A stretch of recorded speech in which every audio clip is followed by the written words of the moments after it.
Chuyện lạ có thiệt. Có một câu chuyện kể về một thế giới cứ 50 người phụ nữ mới có một người đàn ông. Hôm nay là một ngày vô cùng trọng đại.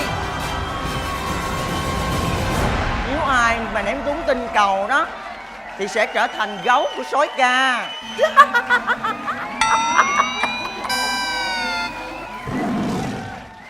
Thế là các nữ nhi xinh đẹp nóng bỏng khắp nơi hào hứng tham gia buổi ném tinh cầu,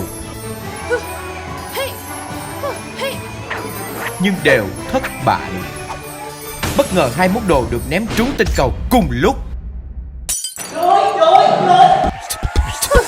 Ê cưng, lóc trong ngồi xuống đây chị kể cho nghe sói ca là của chị, còn cưng thì màu né. Điệp bên này của chị, auto is my hood.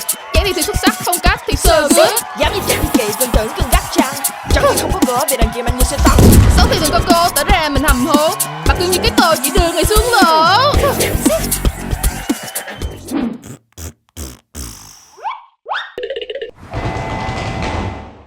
Được rồi, một trong hai baby, nếu ai bắn hạ được người kia sẽ là gấu của tao.